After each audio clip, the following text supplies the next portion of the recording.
प्रणम्य परमात्मानं सिद्धं त्रैलोक्यवन्दितं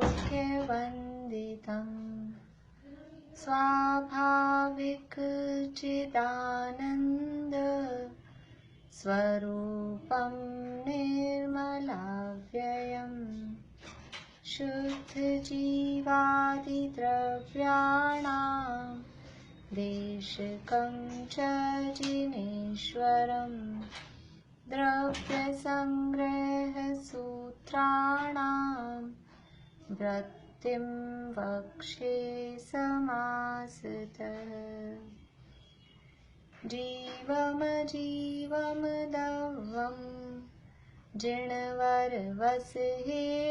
जेणनेतिष्ठं देविन्दविन्दवन्दं वन्दे तं सर्वदा शिरसा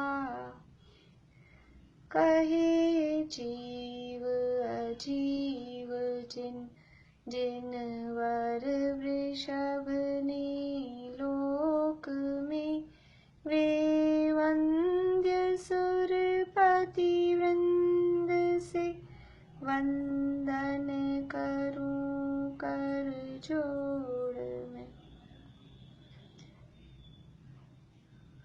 उक्कल कम्मादीणं कत्ता व्यवहार दो दुणिच्छय दो चेदन कम्माणादा शुद्धनया शुद्ध भावाणम्।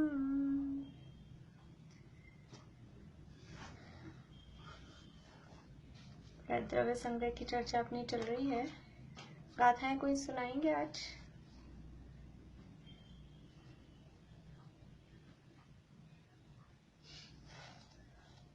नीतू अभी आप सुनाएंगे? हाँ, कहाँ से बोल? आपने सुनाई थी क्या पहले, इससे पहले? अभी इन दिनों तो अभी नहीं सुनाई। तो 10 नंबर से बोल लीजिए। 10 से आगे 20 तक याद है? 30 तक थोड़ी कच्ची है, अभी याद करिए, लेकिन पूरी अच्छे से नहीं हुई है। चलिए तो फिर 7 नंबर से बोलिए। अच्छा, यहाँ चल रही थी। देखिए, यदि ऐसा पूछा जाए, यहाँ अभी लास्ट में आएगा तब अपन बात करेंगे। काल द्रव्य की यहाँ चर्चा चल रही है और काल द्रव्य लोकाकाश के एक एक प्रदेश पर एक एक काल द्रव्य किस तरह से है। जैसे रत्नों की राशि कहीं बिछी हुई हो, वैसे लोकाकाश के एक एक प्रदेश पर एक एक काल द्रव्य है। तो लोकाकाश के प्रदेश कितने हैं? लोकाकाश के प्रदेश हैं असंख्यात, इसलिए वो काल द्रव्य भी कितने होंगे? वो काल द्रव्य भी असंख्यात ही हैं। इस तरह से यहाँ काल द्रव्य की सिद्धि और उनकी संख्या यहाँ बताई। इसके बाद में टीका में अपनी चर्चा चल रही थी। टीका में अनेक प्रकार के प्रश्नोत्तर उठाकर और काल द्रव्य की सिद्धि की गई और शंका उठाई गई कि काल द्रव्य तो जो व्यवहार काल है बस वही काल है, इसके अलावा अन्य कोई काल नहीं है। ऐसी शंकाएं उठाकर फिर उसका समाधान यहाँ ब्रह्मदेव सूरी के द्वारा किया गया कि वास्तव में जो समय, घड़ी, निमिष आदि है, ये व्यवहार काल की पर्याय हैं और जब ये पर्याय है तो उनका जनक, उन पर्यायों का उत्पादक कोई द्रव्य भी होना ही चाहिए और वो द्रव्य काल द्रव्य है।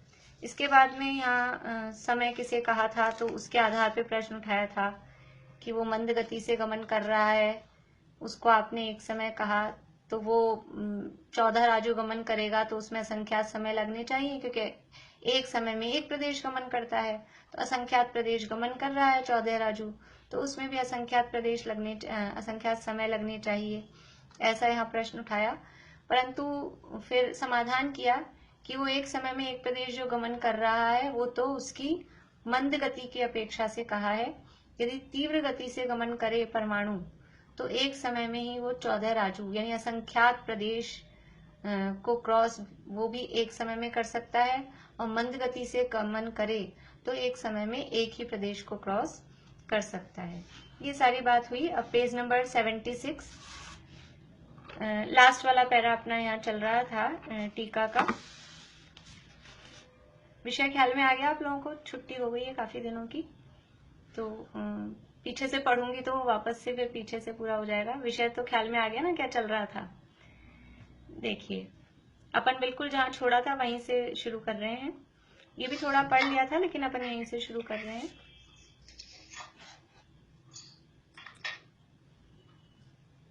तथा विशेष, स्वयं विषयों के अनुभव रहित होने पर भी यह जीव दूसरों के द्वारा देखे हुए, सुने हुए, अनुभव किए हुए विषय का मन में स्मरण करके जो विषयों की अभिलाषा करता है उसे अपध्यान कहा जाता है।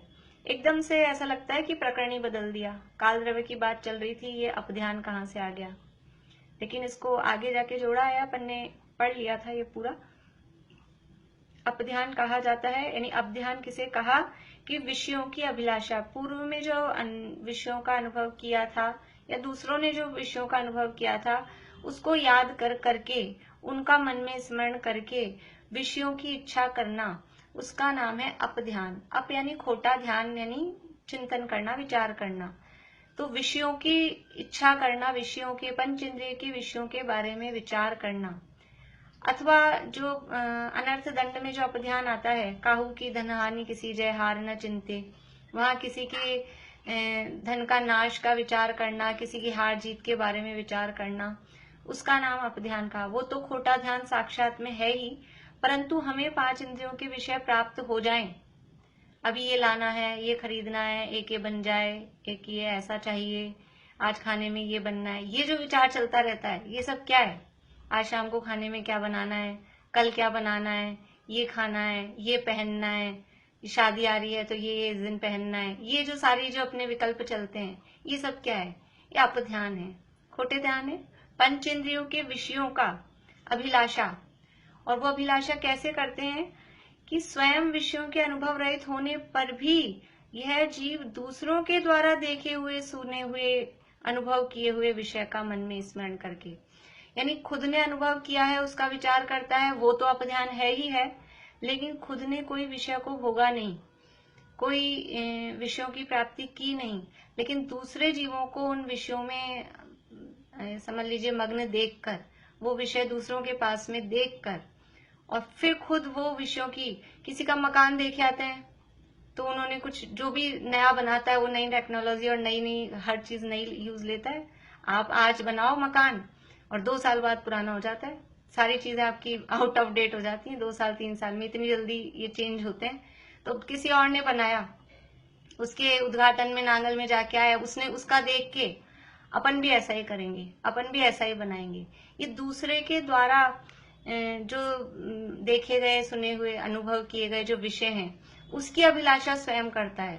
जो जो चीजें, कोई गाड़ी लेकर आए, कोई ड्रेस बनाए, कोई खाने पीने की चीजें बनाए, हर चीज में पांचों ही इंद्रियों के विषयों में दूसरों से के देखकर खुद इच्छा करता है, अथवा खुद ने जो विषय भोगे हैं उसकी अभिलाषा करता है। ये सब है अपध्यान। उस विषय अभिलाष रूप अपध्यान आदि समस्त जाल रहित स्वयं संवेदन से उत्पन्न सहजानंद जिसका एक लक्षण है, ऐसे सुख के रसास्वाद सहित जो है वह वीतराग चारित्र है, और उसके साथ जो अविनाभावी होता है वह निश्चय सम्यक्त्व अथवा वीतराग सम्यक्त्व कहलाता है, और वह निश्चय सम्यक्त्व ही तीनों काल में मुक्ति का कारण है। यहाँ बताना क्या था, मुक्ति का कारण कौन है, मोक्ष गमन का, संसार से छूटने का, दुखों से मुक्त होने का असली कारण क्या है, वो है वीतराग सम्यक्त्व यानी निश्चय सम्यक्त्व।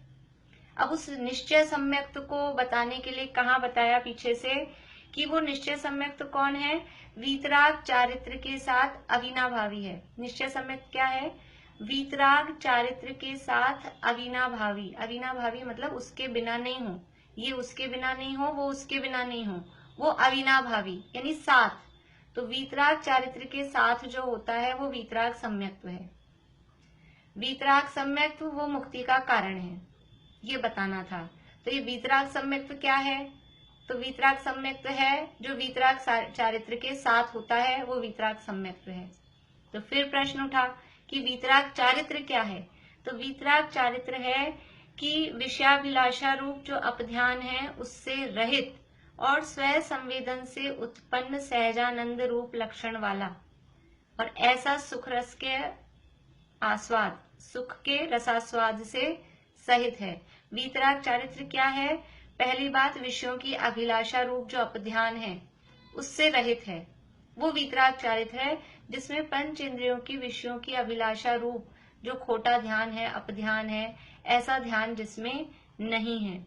और फिर क्या है? ध्यान नहीं है तो फिर है क्या? कि स्व संवेदन से उत्पन्न सहज आनंद, अपने आत्मा के अनुभव से, संवेदन से उत्पन्न हुआ आनंद है। पांच इंद्रियों के विषयों से हमें आनंद, सुख वो भासित होता है, वो लगता है, पर वास्तव में वो सुख नहीं है, वो सुखाभास है। असली सुख क्या है? कि अपनी आत्मा के अनुभव से जो उत्पन्न है, और वो लक्षण है उस वीतराग चारित्र का, या उस सुख का वो लक्षण है जो आत्मा से उत्पन्न हुआ है। ऐसा सुख, ऐसा सहज आनंद जिसका एक लक्षण है, ऐसे सुख के रसास्वाद से सहित जो है वह वीतराग चारित्र है। यानी जो पंचेंद्रियों की विषयों की अभिलाषा से रहित है और अपनी आत्मा से जो सुख उत्पन्न हुआ है, आत्मा से जो आनंद उत्पन्न हुआ है, उससे सहित है, उसका नाम वीतराग चारित्र है। तो इस वीतराग चारित्र के साथ जो होता है वो वीतराग सम्यक्त्व है। और इस वीतराग चारित्र को बताने के लिए अपध्यान बताया कि अपध्यान क्या है। तो अब ये वीतराग चारित्र, वीतराग सम्यक्त्व, ये आप कह रहे हैं तो कोई सराग चारित्र और सराग सम्यक्त्व भी होता है क्या? जब वीतराग चारित्र और वीतराग सम्यक्त्व कहा तो वीतराग का अपोजिट क्या है? वीतराग यानी राग से रहित, तो वीतराग का अपोजिट राग से सहित। तो क्या सम्यक्त्व ऐसे दो प्रकार के होते हैं, चारित्र ऐसे दो प्रकार के होते हैं? जो आपने उसके आगे वीतराग लगाया, वीतराग शब्द लगाया है, इसका मतलब उसके अपोजिट कोई और भी ऐसा होता है, होना चाहिए, तब आप ये विशेषण यूज में ले रहे हैं। तो वास्तव में ऐसे सम्यक्त्व के और चारित्र के दो भेद, दो प्रकार किए जाते हैं। सम्यक्त्व दो प्रकार का नहीं है, चारित्र दो प्रकार का नहीं है। जैसे मोक्ष मार्ग दो नहीं है, मोक्ष मार्ग का निरूपण दो प्रकार से किया जाता है। सच्चे मोक्ष मार्ग को मोक्ष मार्ग कहना वो निश्चय मोक्ष मार्ग है, और जो मोक्ष मार्ग तो है नहीं परंतु उसका निमित्त या उसके साथ में होने वाला है, सहचारी है, उसको भी व्यवहार से मोक्ष मार्ग कहते हैं। ऐसे मोक्ष मार्ग दो प्रकार से कहा जाता है, मोक्ष मार्ग दो नहीं है। कहाँ पढ़ा है ये? कहाँ पढ़ा हमने ये? बोलिए निशांति। 6 ढाला की तीसरी ढाल। बढ़िया, 6 ढाला की तीसरी ढाल में जो अब व्यवहार मोक्ष मग सुनिए हेतु नियत को होई, ये मोक्ष मार्ग दो नहीं है। यद्यपि वहां 6 ढाला में हमने पढ़ाई है, और ये जो पंक्तियां हैं एज इट इज ऐसी कैसी पंक्तियां मोक्षा प्रकाशक में थी, टोडरमल जी साहब ने। तो ऐसे ही जैसे मोक्ष मार्ग दो नहीं है, मोक्ष मार्ग का निरूपण दो प्रकार से होता है, वैसे ही ये सम्यक्त्व और चारित्र भी दो नहीं है। वीतराग सम्यक्त्व अलग है, सराग सम्यक्त्व अलग है, वीतराग चारित्र अलग है, सराग चारित्र अलग है। ऐसे दो नहीं है, लेकिन उसका निरूपण, उसका कथन दो प्रकार से किया जाता है। अभी एक ही शब्द हम इनको बदलें तो एकदम सरल हो जाता है। वीतराग सम्यक्त्व यानी निश्चय सम्यक्त्व, और सराग सम्यक्त्व यानी व्यवहार सम्यक्त्व। ऐसा तो हमने पढ़ा है, अब तो समझ में आता है कि निश्चय सम्यक्त्व और व्यवहार सम्यक्त्व। जैसे मोक्ष मार्ग में कहा तो मोक्ष मार्ग ही सम्यक दर्शन ज्ञान चारित्र रूप है, इसलिए वीतराग और सराग वो निश्चय और व्यवहार के प्रतीक हैं। वास्तव में निश्चय सम्यक्त्व को वीतराग सम्यक्त्व कहते हैं और व्यवहार सम्यक्त्व को सराग सम्यक्त्व कहते हैं। ऐसे ही निश्चय चारित्र को वीतराग चारित्र कहते हैं और व्यवहार चारित्र को सराग चारित्र अथवा सराग संयम कहते हैं। सराग संयम शब्द कहीं पढ़ा है हमने?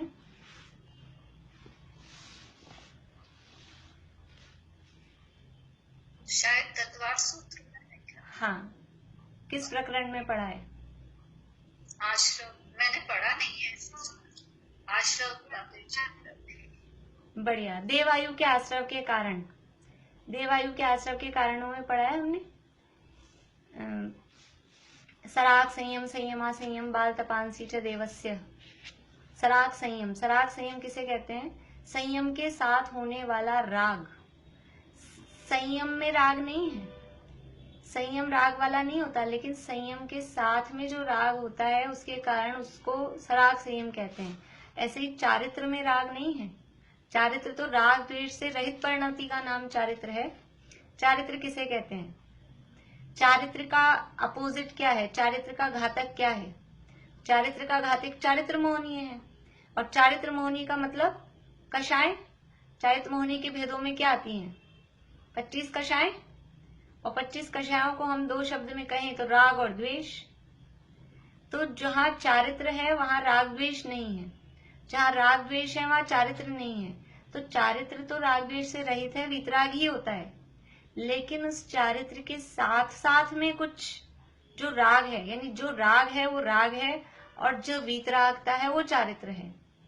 तो जब साधक दशा होती है, मोक्ष मार्ग की मार्ग वाली अवस्था है, अभी मार्ग में है, एक तो है संसार में, दूसरी स्थिति है मोक्ष, और तीसरी स्थिति है बीच वाली, मार्ग वाली, रास्ते में है।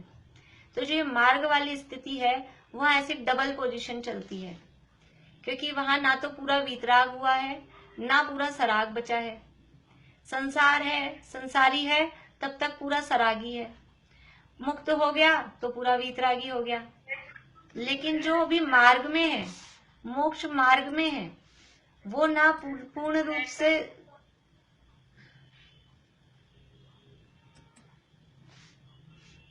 जो मोक्ष मार्ग में है। नेटवर्क प्रॉब्लम मेरे आ रही है?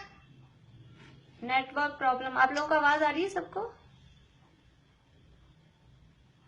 आ रही है, क्लियर आ रही है। शिमला अभी आपका स्लो है शायद, फिर आ रही है।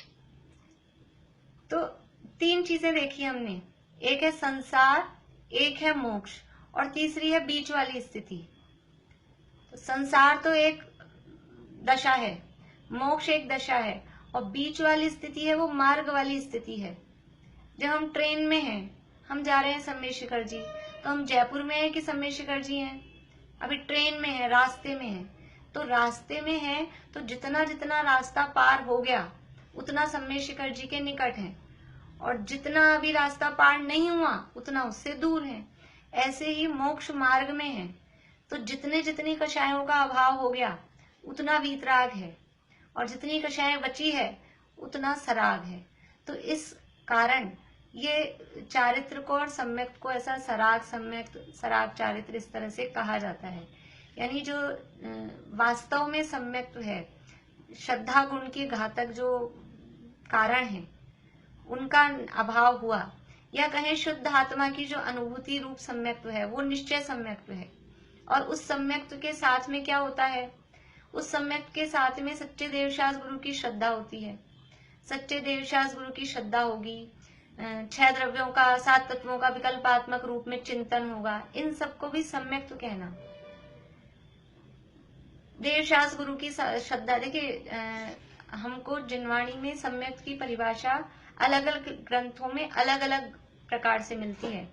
अलग अलग ग्रंथों में अलग अलग क्यों है? कि वो अपेक्षा यानी अनुयोग का फर्क है। रत्न ग्रंथ शावकाचार पढ़ेंगे, वहां सम्यक दर्शन किसे कहा है? वहां सम्यक दर्शन कहा है सच्चे देवशास गुरु का श्रद्धान, आप तागम तपो भ्रताम। सच्चे देवशास गुरु के श्रद्धान को सम्यक दर्शन कहा है रत्न ग्रंथ शावकाचार में। और तत्वार्थ सूत्र में क्या कहा है? तत्वार्थ सूत्र में सम्यक दर्शन किसे कहा है? तत्वार्थ सूत्र में कहा है तत्वार्थ हाँ, वहां कहा तत्वार्थ श्रद्धानम सम्यक दर्शनम, वहां 7 तत्वों की श्रद्धा को सम्यक दर्शन कहा है। और गोमट सार में देखेंगे, गोमट सार में सम्यक दर्शन किसे कहा है? तो वहां 6 द्रव्य और 7 तत्व दोनों की श्रद्धा को सम्यक दर्शन कहा है। 6 द्रव्यों की, 7 तत्वों की। वास्तव में 6 द्रव्यों की श्रद्धा और 7 तत्वों की श्रद्धा ये अलग अलग नहीं है कोई। 6 द्रव्य की श्रद्धा ही 7 तत्व की श्रद्धा है, 7 तत्व की श्रद्धा ही 6 द्रव्यों की श्रद्धा है। 6 द्रव्यों में जीव अजीव द्रव्य और 7 तत्वों में जीव अजीव तत्व। तो जीव अजीव तत्व में 6 द्रव्य तो आ ही गए हैं। 7 तत्वों की श्रद्धा में उसका और विशेष है, उनके ही विशेष बताए हैं, आश्रव, बंध, संवर, निद्रा और मोक्ष। और समझ लीजिए समय सार पढ़ेंगे तो वहां आत्मा के श्रद्धान को सम्यक दर्शन कहा है। तो ये सम्यक दर्शन कितने 4 प्रकार का होता है। मोक्ष प्रकाशक में कहा है आपा पर का भेद ज्ञान वो सम्यक दर्शन है। स्वपर भेद विज्ञान का नाम सम्यक दर्शन है। तो 4 प्रकार का सम्यक दर्शन होता है क्या। तो सम्यक दर्शन तो एक ही है, लेकिन उसको कथन 4 प्रकार से किया गया है। वास्तव में सम्यक दर्शन क्या है, कि वास्तव में सम्यक दर्शन तो है वो अपने आत्मा की अनुभूति, शुद्ध आत्मा की अनुभूति, जो संवेदन, आत्मा का अनुभव, उसका नाम सम्यक दर्शन है। लेकिन वो जो आत्मा की अनुभूति होती है, आत्मा का जो संवेदन है, उसके साथ में सच्चे देवशास गुरु का श्रद्धान होता ही होता है। ऐसा नहीं होता है कि आत्मा का अनुभव तो हुआ, आत्मा की अनुभूति तो हुई और को गुरु को, कुदेव को, कुधर्म को मान रहे हैं, सच्चे देवशास गुरु का ठिकाना ही नहीं है। तो ये जो सच्चे देवशास गुरु की श्रद्धा इस आत्मानुभूति के साथ में है, तो इस सच्चे देवशास गुरु की श्रद्धा को भी व्यवहार से सम्यक दर्शन कहा जाता है। उसका नाम है सराग सम्यक दर्शन। सम्यक दर्शन के साथ में जो प्रशम, संवेग, अनुकंपा, अस्तिक्य, इस सम्यक दर्शन के साथ में गुण रहते हैं। ये भी हमने तत्वार्थ सूत्र में पढ़े हैं, प्रशम, संवेग, अनुकंपा, अस्तिक्य आदि। तो ये जो गुण है, सम्यक दृष्टि के जो गुण है, निशंकित आदि 8 अंग सहित सम्यक दर्शन होता है। तो वो जो अंगों का पालन जीवन में चल रहा है, ये सब जो काम जीवन में चल रहे हैं, वो व्यवहार से सम्यक दर्शन कहे जाते हैं। असली में सम्यक दर्शन क्या है, देखिए इसके लिए हमारे पंडित जी थे, वो उदाहरण देते थे। शादी किसका नाम है, पंडित संतोष जी झांझरी हमारे वहाँ प्रवचन करते थे, वरना अभी जानते होंगे, मेरे नाना जी लगते थे, छोटे नाना जी। तो वो एक उदाहरण देते थे, उनका फेमस उदाहरण था, शादी किसका नाम है, शादी किसे कहते हैं, बैंड बाजे आए, अच्छा बड़ा मंडप सजे, बहुत सारी भीड़ आए, 50 आइटम खाने में बने, इसका नाम शादी है। इसका नाम शादी नहीं है। शादी किसे कहते हैं, वो ऐसे बोलते थे, तू मेरा और मैं तेरी, इसका नाम शादी है। 2 जो रागी प्राणी हैं, 2 रागी प्राणियों में परस्पर अपनत्व हुआ, इसने उसको अपना मान लिया, उसने इसको अपना मान लिया, इसका नाम शादी है। जब ऐसे इनमें भी चलती ना कहावत, जब मियाँ बीबी राजी तो क्या करेगा काजी, मतलब शादी मतलब वो 2 रागी प्राणियों ने जो अपनापन कर लिया, तो असली तो शादी वो है। फिर ये बाहर ये सारा तामझाम क्यों होता है, इसको भी तो शादी कहते हैं। हमारे शादी 5 दिन की, 5 दिन तक शादी चली, 5 दिन तक शादी चलती है। शादी मान लो अपन बाहर से भी देखें तो वो फेरे लेने का नाम शादी है, तो वो कितनी देर में हो जाते हैं, 7वां फेरा हुआ और शादी हो गई, वो कितनी देर में होता है। और शादी 5 दिन तक चल रही है, 5 दिन तक कार्यक्रम चल रहे हैं। तो इसको, इन जो 5 दिन तक जो कहा जा रहा है, ये सब क्या है, वो व्यवहार से शादी है। असली शादी तो वो है जो अपनापन है। लेकिन जब ये अपनापन होता है तो बाहर में ये बैंड बाजे भी होते हैं, जीवन भी होता है, और भी सारे कार्यक्रम, नाच गान, ये सब भी होता है, उसको व्यवहार से शादी कहा जाता है। ऐसे ही सम्यक दर्शन किसका नाम, तो सम्यक दर्शन है ये अपनापन। वहां अपनापन हुआ था, यहाँ भी अपने से अपना अपनापन हो जाए, अपने से अपनेपन का नाम सम्यक दर्शन है। पर ये जब अपनापन होता है तो बाहर में सच्चे देवशास गुरु की श्रद्धा, 7 तत्वों की विकल्पात्मक भेद रूप श्रद्धा, 9 तत्वों का, 9 पदार्थों का ये ज्ञान, 6 द्रव्यों का ज्ञान, आपा पर का भेद विज्ञान, ये बाहर में होता ही होता है। ये नहीं हो, फिर आप और सारे लगाओ, क्रमबद्ध पर्याय की श्रद्धा, और जितने भी अपने सिद्धांत हैं सबकी, अकर्तावाद की श्रद्धा, 4 अभाव की श्रद्धा, जितने अपने सिद्धांत है, 5 समवाय की, सारे सिद्धांत लगाते जाओ, वो बाहर में होंगे ही होंगे। लेकिन असली क्या है कि वो अपनी आत्मा का जो अनुभव है, उसका नाम सम्यक दर्शन है। उसको कहा वीतराग सम्यक। और उस वीतराग सम्यक, यानी वो जैसे शादी वाला उदाहरण अपन ने देखा ना, तो वो जो अपनापन हुआ वो तो है वीतराग शादी, और बाहर ये मेहंदी लगा रहे हैं, नाच गान कर रहे हैं, महिला संगीत कर रहे हैं, बाजे बज रहे हैं, ये सब क्या है, ये सराग शादी है। शादी में भी मतलब वो उसके साथ ऐसे ही अपने में अपनापन, अपनी आत्मा की अनुभूति, वो वीतराग सम्यक्त है। और बाहर उस सम्यक्त की प्राप्ति के लिए या उसके पोषण के लिए बाहर में जो सारे बातें चल रही है, उसका नाम है सराग सम्यक्त। तो ये हुआ वीतराग सम्यक्त और सराग सम्यक्त। अब दूसरा शब्द है वीतराग चारित्र और सराग चारित्र। उसको वीतराग संयम और सराग संयम, संयम शब्द भी कह सकते हैं। तो वीतराग चारित्र क्या है वास्तव में, कि जो स्वसंवेदन से उत्पन्न सहज आनंद, देखिए जो आत्मा की निर्विकल्प प्रतीति, आत्मा की निर्विकल्प श्रद्धा, वो तो है वीतराग सम्यक। और उस समय जो आनंद उत्पन्न हुआ, उस समय जो आनंद आया, वो आनंद है वीतराग चारित्र। आत्मा की जो निर्विकल्प अनुभूति हुई, वो अनुभूति तो है सम्यक, वीतराग सम्यक। और उस अनुभूति के साथ में जो आनंद उत्पन्न हुआ, सुख का रसास्वाद आया, वो है चारित्र, निश्चय चारित्र कहें, वीतराग चारित्र। असली चारित्र तो वो है। तो यहाँ कहा स्व संवेदन से उत्पन्न सहजानंद, जिसका एक लक्षण है, जो आत्मा में स्थिरता रूप है, आत्मा का आनंद का जो वेदन आ रहा है, वो है वीतराग चारित्र। और उस वीतराग चारित्र के साथ में बाहर में क्या होगा, अंदर जब आत्मा की अनुभूति होती है और उसका आनंद आता है, तो उसका जब आनंद आता है तो बाहर में अनंतानुबंधी का तो अभाव है ही है, और धीरे धीरे अप्रत्याख्यानावरण का, प्रत्याख्यानावरण का, एक कषाय चौकड़ी का अभाव होता है। तो बाहर में व्रत, नियम, संयम, अणुव्रत, महाव्रत आदि रूप जो दशा होती है, उसका नाम है अणुव्रतों के पालने की जो क्रिया है। यद्यपि अणुव्रतों के पालने की क्रिया तो संयमा संयम में जाएगी, यहाँ तो चारित्र की संयम की बात है। तो जो बाहर में महाव्रतों को पालने रूप जो क्रिया हो रही है, व्रत आदि के परिणाम जो हो रहे हैं, वो सब जाएंगे सराग संयम के अंतर्गत। देवायु के आश्रव के कारणों में सराग संयम, संयमा संयम, अकाम निर्जरा। तो सराग संयम अलग लिया, संयमा संयम अलग लिया। सराग संयम कौन से गुणस्थान में है? सराग संयम का गुणस्थान पांचवा नहीं, छठा। पांचवा तो है संयमा संयम, और छठे गुणस्थान में है सराग संयम। तो सराग संयम अलग चीज है, संयमा संयम अलग चीज है।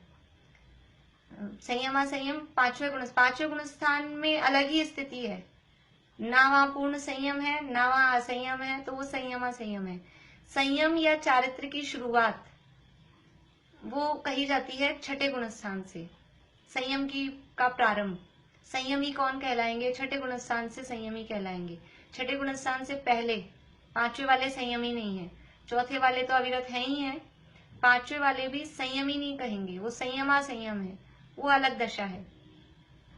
तो इस तरह से यहाँ पर ये वीतराग सम्यक्त और सराग संयम सम्यक्त, वीतराग चारित्र और सराग चारित्र, इस प्रकार से यहाँ ये मुक्ति के कारण में बताए कि जो निश्चय सम्यक्त या वीतराग सम्यक्त है, वही वास्तव में मुक्ति का कारण है। एक बार फिर से पढ़ते हैं अपन इसको, तीसरी लाइन से। उस विषय अभिलाष रूप अप ध्यानादि समस्त जाल रहित स्व संवेदन से उत्पन्न सहजानंद, जिसका एक लक्षण है, ऐसे सुख के रसास्वाद सहित जो है, वह वीतराग चारित्र है। और उसके साथ जो अविनाभावी होता है, वह निश्चय सम्यक्त्व अथवा वीतराग सम्यक्त्व कहलाता है। यानी वीतराग सम्यक्त्व है तो वीतराग चारित्र होगा ही, वीतराग चारित्र है तो वीतराग सम्यक्त्व होगा ही। ये दोनों की जोड़ी है, दोनों अविनाभावी हैं। निश्चय सम्यक्त्व के साथ निश्चय चारित्र और निश्चय चारित्र के साथ निश्चय सम्यक्त्व, ये दोनों अविनाभावी हैं। तो ये वीतराग सम्यक्त्व कहलाता है। और वही वीतराग सम्यक्त्व यानी वही निश्चय सम्यक्त्व ही तीनों काल में मुक्ति का कारण है। ये तो चौथे काल में होता होगा वीतराग सम्यक्त्व मुक्ति का कारण, अभी तो सराग सम्यक्त्व से ही हमें मुक्ति हो जाएगी। अभी तो पंचम काल चल रहा है, तो अभी तो वीतराग सम्यक्त्व हो नहीं सकता, निश्चय सम्यक्त्व हो नहीं सकता। यहाँ क्या कह रहे हैं? तीनों काल में, चाहे चौथा काल हो, चाहे अभी का पंचम काल हो, या कोई सा भी काल हो, जब भी जीव की मुक्ति होगी, मुक्ति का कारण क्या है? पुरुषार्थ सिद्धि उपाय में अंत की श्लोकों में एक पंक्ति आती है, रत्नत्रय ही मुक्ति का कारण है और रत्नत्रय मुक्ति का ही कारण है। क्या अंतर हुआ? रत्नत्रय ही मुक्ति का कारण है, यानी जब भी जो भी जीव मोक्ष जाएंगे तो मोक्ष जाने में कारण क्या है? कि रत्नत्रय, रत्नत्रय के अलावा दूसरा कोई मुक्ति का कारण नहीं है। तो रत्नत्रय ही मुक्ति का कारण है। और दूसरी लाइन में क्या कहा, रत्नत्रय मुक्ति का ही कारण है। मुक्ति का ही कारण है का मतलब आप रत्नत्रय प्रकट करो, रत्नत्रय का सेवन करें, रत्नत्रय प्राप्त करें और हम सोचे हम उससे हमको कुछ और मिल जाए, संसार के सुख मिल जाए। तो रत्नत्रय मुक्ति का ही कारण है। रत्नत्रय की पूर्णता जिसके जीवन में हुई, रत्नत्रय जिसके जीवन में प्रकट हुआ, उसको मुक्ति ही मिलेगी और कुछ नहीं। तो रत्नत्रय ही मुक्ति का कारण है और रत्नत्रय मुक्ति का ही कारण है। तो यहाँ कह रहे हैं वही निश्चय सम्यक्त, और जहां निश्चय सम्यक्त है उसके साथ अविनाभावी निश्चय चारित्र भी है, यानी रत्नत्रय हो गया। तो रत्नत्रय या निश्चय सम्यक्त ही तीनों काल में मुक्ति का कारण है। मुक्ति का एकमात्र कारण वो निश्चय सम्यक्त है, इसके अलावा अन्य कोई मुक्ति का कारण नहीं है। कोई भी काल हो, काल का इसमें कोई मैटर नहीं है। अब तक जो भी हुए सिद्ध या आगे होंगे भेद ज्ञान के ही प्रभाव से मुक्त हुए हैं। ये भेद ज्ञान मतलब वही रत्नत्रय, वहां भेद ज्ञान की महिमा गाई है। तो तीनों काल में मुक्ति का कारण है। उसके अभाव में काल तो सहकारी कारण भी नहीं होता है, अतः वह हे है। यहाँ आके काल पर आ गए वापस। कोई ऐसा कहे कि जब हमारा काल आएगा, क्योंकि काल की चर्चा चल रही ना, और काल सब द्रव्यों के परिणमन में निमित्त है, सब द्रव्यों के परिणमन में काल ही निमित्त है। तो अभी हमारा संसार रूप परिणमन चल रहा है और फिर हमारा मोक्ष रूप परिणमन, तो वो मोक्ष रूप परिणमन कब होगा, कौन कराएगा, कि जब काल आएगा तब होएगा। तो काल है वो हमें मोक्ष कराएगा। तो कह रहे हैं कि नहीं, मोक्ष का असली कारण, वास्तविक कारण तो ये निश्चय सम्यक्त ही है, वही मुक्ति का कारण है। और यदि ये निश्चय सम्यक्त नहीं है, उसके अभाव में काल तो सहकारी कारण भी नहीं होता है। यदि निश्चय सम्यक्त भी नहीं है तो काल को तो निमित्त भी नहीं कह सकते ना। जब निश्चय होगा तो बाहर में किसी को निमित्त कहा जाएगा। उसके अभाव में ऐसे ही कहीं भीड़ चल रही हो, बाजे बज रहे हो और दूल्हा दुल्हन का पता ही नहीं, लड़के लड़की का, और कहीं शादी हो रही है, कि ऐसे उनके लड़के लड़की के अभाव में शादी नहीं हो सकती है। ऐसे आप कहो भीड़ हो रही है, कुछ भी हो रहा है।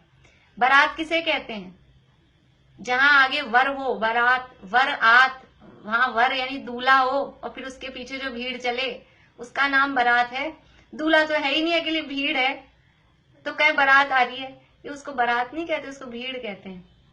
जैसे वही, जैसे बिना एकड़े बिंदी, बहुत सारे जीरो लगाओ तो कितने भी जीरो लगाओ उसकी कोई वैल्यू नहीं है, वैसे ही। तो उसके अभाव में, यानी निश्चय सम्यक्त के अभाव में, सम्यक दर्शन की महिमा बता रहे हैं रत्नगंज शावकाचार्य में। पहला अधिकार जो है, पहला अध्याय, उसमें लास्ट में बहुत सारे श्लोक दिए हैं सम्यक दर्शन की महिमा में। और ये जो अपना भजन है, दिक दिक जीवन समकित बिना, वंदना भाभी आपको, आप कल थोड़ा सा देख के लाना, ठीक है ना। बहुत अच्छा भजन है, वंदना भाभी गा के सुनाएंगे अपने को। दिक दिक जीवन समकित बिना, उसमें उदाहरण दिए बहुत सारे कि कैसे कैसे हैं, तो कल अपन सुन लेंगे इनसे। तो उसके अभाव में काल तो सहकारी कारण भी नहीं होता, अतः वह हे है। कोई सोचे काल को ही उपादेय माने, काल की पूजा करने लग जाए, तो काल उपादेय नहीं है, काल तो हे है। हे है मतलब काल को हमने पकड़ के रखा है क्या, जो हे है। काल हे है का मतलब काल पे जो हमारी दृष्टि जमी हुई है, काल के जो अधीन हम होके बैठे हुए हैं कि जब हमारा समय आएगा तब हम काम करेंगे। अभी तो पंचम काल है, अभी तो क्या करें, अभी तो छोड़ो, अभी तो ऐसा कोरोना का काल चल रहा है, अभी तो कुछ हो नहीं सकता, कुछ मत करो। तो ये काल है, काल पे ध्यान मत दो, अपने पुरुषार्थ पे ध्यान दो। वो बात यहाँ कह रहे हैं, पुरुषार्थ की प्रेरणा बता रहे हैं कि निश्चय सम्यक ही वास्तव में तीनों काल में मुक्ति का कारण है। और वो निश्चय सम्यक तो कैसे होगा, कि वो अपनी आत्मा के आश्रय से ही होगा। इसलिए आत्मा पे ध्यान दो और काल पर ध्यान मत दो।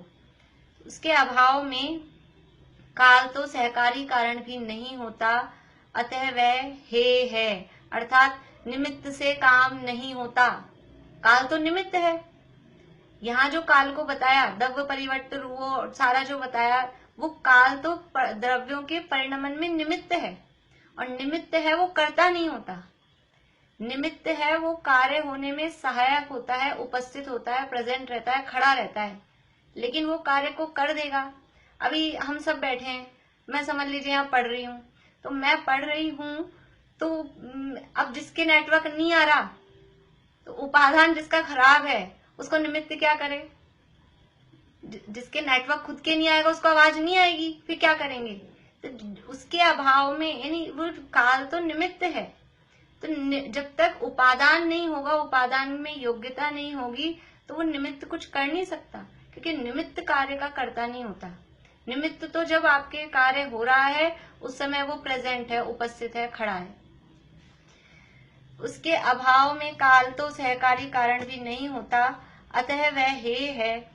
इसी प्रकार कहा भी है, किम पलवीयेण बहुणा जे सिद्धाणर्वरा गए काले, सिद्धि हम ही जे विभविया तम जानह सम्माहपम।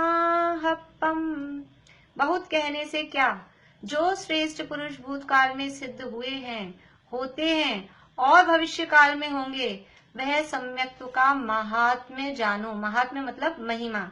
ये दी है द्वादश अनुप्रेक्षा की गाथा। द्वादश अनुप्रेक्षा आचार्य कुंद आचार्य के द्वारा ही रचित है। समय सार में भी वो जो भी मैंने आपको बताया अब तक जो भी हुए सिद्ध या आगे होंगे वो उसी का पद्यानुवाद है। रत्नगण शावकाचार्य में भी ऐसा ही है। त्रैकाले त्रिजगत्यपि श्रेय श्रेयस सम्यक्तम, पूरा कुछ कुछ स्लिप हो रहा है। इसी तरह का श्लोक रत्नगण शावकाचार्य में भी है कि 3 काल और 3 लोक में सम्यक्त्व के समान दूसरा कोई मित्र नहीं है और मिथ्यात्व के समान दूसरा कोई शत्रु नहीं है। ऐसा बहुत सारे श्लोक दिए रत्नगण शावकाचार्य में सम्यक्त्व की महिमा में। यहाँ तात्पर्य यह है कि काल द्रव्य तथा अन्य द्रव्य में परमागम के अविरोध रूप से विचार करना, परंतु वीतराग सर्वज्ञ का वचन सत्य है, इस प्रकार मन में निश्चय करके विवाद न करना। किस लिए? क्योंकि विवाद करने से राग द्वेष होता है और राग द्वेष से संसार की वृद्धि होती है। क्या तात्पर्य क्या है? भावार्थ क्या है कि काल द्रव्य तथा अन्य द्रव्य में परमागम के अविरोध रूप से विचार करना। ये काल द्रव्य और अन्य द्रव्यों में क्या संबंध है? कि परमागम यानी जिनवाणी में जैसा जो कहा है, तो जिनवाणी में जिससे विरोध नहीं आए उस रूप से विचार करना। जिनवाणी में काल द्रव्य को निमित्त कहा गया है तो उसको निमित्त रूप ही स्वीकार करना और निमित्त का सही अर्थ समझना। ये निमित्त किसे कहते हैं? निमित्त मतलब कार्य का अकर्ता। निमित्त मतलब वो कार्य नहीं करता है। निमित्त का मतलब है बस चुपचाप खड़ा रहता है, उसका नाम निमित्त है। तो यहाँ काल द्रव्य तथा अन्य द्रव्य में जो परिणमन में जो निमित्त पना है, तो परमागम के अविरोध रूप से विचार करना, परंतु वीतराग सर्वज्ञ का वचन सत्य है, इस प्रकार मन में निश्चय करके विवाद न करना। वाक्य एक्चुअल में क्या बनना चाहिए है ये कि काल द्रव्य तथा अन्य द्रव्य में परमागम के अविरोध रूप से विचार करना, परंतु विवाद न करना। विवाद नहीं करना किसी से। कैसे विवाद नहीं करना? कि वीतराग सर्वज्ञ का वचन सत्य है, इस प्रकार मन में निश्चय करके। कहीं हमको ऐसा लग रहा है काल लब्धि, काल की मुख्यता दिख रही है और वो निमित्त हावी दिख रहा है और हमको लग रहा है कि निमित्त से ही काम हो रहा है, तो वहाँ ये विचार करना परमागम में अविरोध रूप से क्या कि ये निमित्त है, ये कार्य का कर्ता नहीं है। ऐसा परमागम के जिसमें विरोध नहीं आए, जिनवाणी से जिसमें विरोध नहीं आए, उस रूप में विचार करना। और वीतराग भगवान सर्वज्ञ भगवान द्वारा जो कहा गया है कि निमित्त कार्य का कर्ता नहीं होता, यही वचन सत्य है, ऐसा मन में निश्चय करके किसी से विवाद में नहीं पड़ना। क्यों नहीं पड़ना विवाद में? क्योंकि विवाद करने से राग द्वेष होता है और राग द्वेष से संसार की वृद्धि होती है।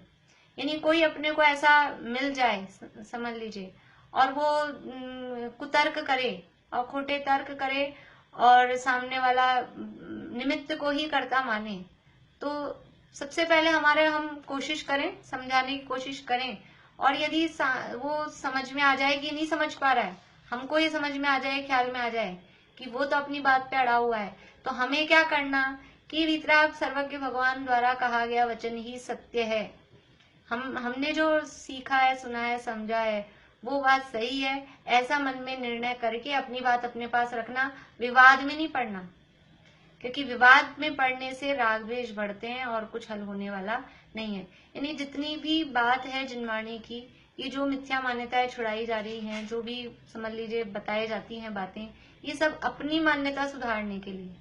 दूसरे में ये ऐसा है, ये ऐसा है, ये ऐसा सोचता है, ये ऐसा मानता है, तो दूसरे सुधरेंगे, अपन तो वैसे के वैसे ही रहेंगे। दूसरे में खोजेंगे अपन कुछ भी कमियां, तो उसे अपने को क्या लाभ होगा? उससे तो वो ठीक होएगा, अपन तो वैसे के वैसे रहे। तो ये जिनवाणी पढ़ के अपनी इधर ध्यान देना। दर्पण देखा, कांच देखा और खुद के चेहरे का दाग नहीं हटाया, तो क्या फायदा हुआ उस दर्पण का? तो ये जिनवाणी रूपी दर्पण में अपनी कमियां, अपनी गंदगी, अपनी बुराइयों को देखकर उसको दूर करना। वाद विवाद में नहीं पड़ना, दूसरों से वाद विवाद करने की धर्म यहाँ पर नहीं है। एक राजेंद्र कुमार जी पंडित जी का भजन है, उसकी पंक्तियां हैं। साधर्मी से भी न बहस करना, और विधर्मी संग भी चुप रहना।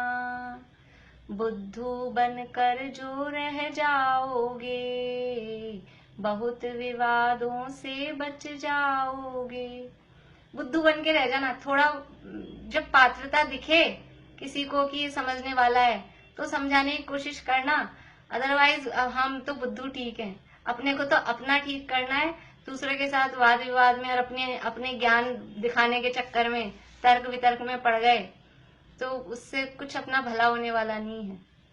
और दूसरे ने अपने को तर्क दिए, समझ लीजिए जैसे अब ये काल वाला दे रहा था ना तर्क, कि समय तो उसको कहते हैं, पलक झपकने को निमिष कहते हैं, जल के कटोरे को घड़ी कहते हैं। तो दूसरे ने जो तर्क दिए, उससे भी अपने निर्णय को बदलना नहीं, क्योंकि वीतराग सर्वज्ञ भगवान द्वारा कहा गया वचन ही सत्य है।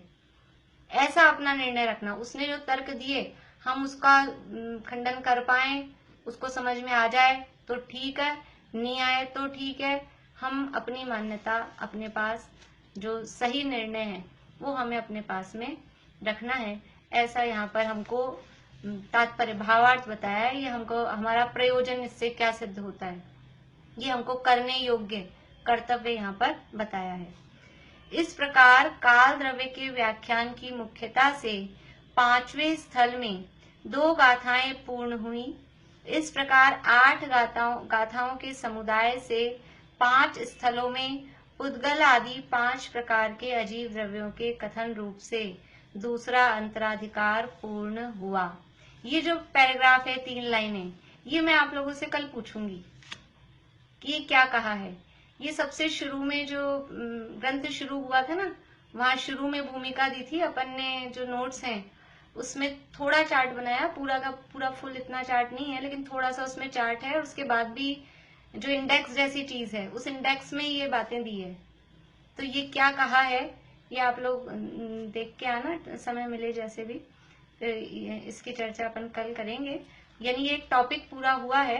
अब कल से 23वीं गाथा से नया टॉपिक इसी विषय में शुरू होगा, उसकी चर्चा अपन कल करेंगे। शाम को जो भी शिविर चल रहा है ना, तो शाम को 7 बजे से मनीष जी मेरठ वाले ले रहे हैं द्रव्य संग्रह की क्लास। तो किसी को टाइम होता हो इंटरेस्ट, वो तो शुरू से ही ले रहे हैं, कल तो भूमिका ही ली थी उन्होंने।